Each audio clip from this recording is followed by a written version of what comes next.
देखिए भाषा और व्याकरण, ठीक है, लैंग्वेज एंड ग्रामर।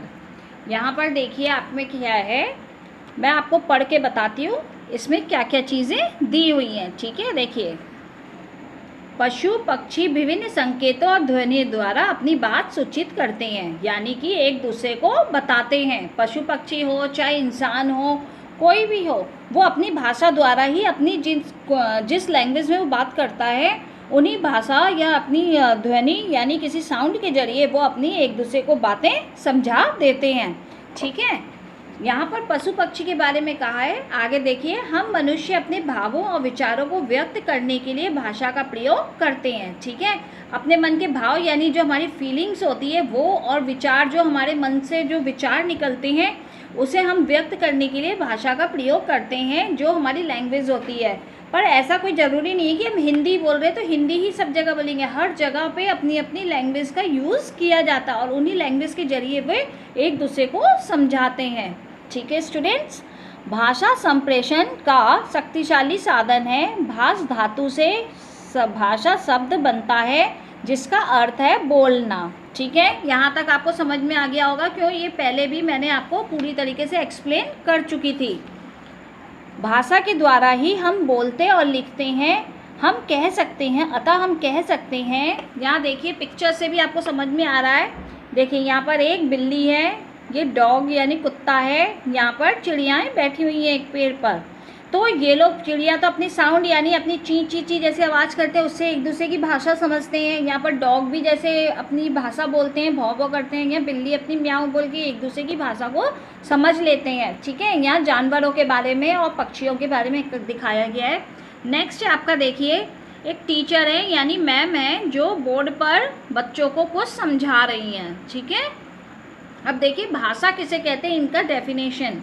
भाषा वह साधन है जिसके द्वारा हम आपस में अपने विचारों का आदान प्रदान करते हैं। जैसे कि मैं जो बोल रही हूँ वो आपको समझ में आ रहा है और आप जो मुझसे कुछ पूछोगे या बोलोगे वो मुझे समझ में आ जाएगा, ठीक है। ये तो हमारी हो गई भाषा। नेक्स्ट है देखिए, कई बार हम अपनी बातों को समझाने के लिए संकेत का सहारा लेते हैं, यानी कि हाथ हिला के या फिर अपने चेहरे को हिला के, आइज़ हिलाकर, ये सब हमें समझाने के तौर पर उसे हम संकेत कहते हैं। संकेत के द्वारा ये बातें समझ में आती हैं। ये बातों को समझाने के साधन तो हैं पर इन्हें भाषा नहीं कह सकते।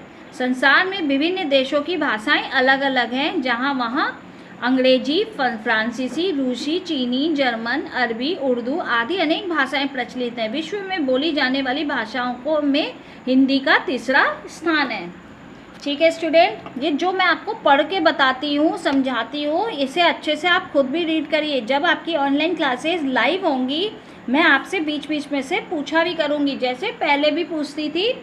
भारत में अनेक भाषाएं बोली जाती हैं। भारतीय संविधान में 22 भाषाओं को मान्यता दी गई है, ठीक है। ये हैं, इनमें नाम मैं बताऊंगी, देखिए इसमें लिख रहे हैं। ये हैं संस्कृत, हिंदी, उर्दू, कश्मीरी, पंजाबी, बंगला, असमिया, ओडिशा, तमिल, तेलुगु, मलयालम, कन्नड़, मराठी, मैथिली, संथाली, कोंकणी, गुजराती, सिंधी, नेपाली, डोगरी, मणिपुरी और तथा बोडो, ठीक है। ये लैंग्वेज जो है 22 तरीके की हैं, ठीक है। भाषाएं बोली जाती हैं हमारे संविधान में। 22 भाषाओं को मान्यता, इम्पोर्टेंस दी गई है। नेक्स्ट है देखिए, भाषा के मूलतः 2 रूप माने जाते हैं, मौखिक और लिखित, जो कि मैंने आपको पहले भी एक्सप्लेन किया है। मौखिक भाषा और लिखित भाषा, ये भाषा के 2 रूप हैं, यानी 2 प्रकार माने गए हैं।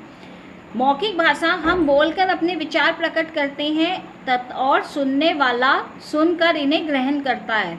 ये भाषा का मौखिक रूप है। भाषण, वाद विवाद, कविता, गायन, संवाद मौखिक भाषा के रूप हैं।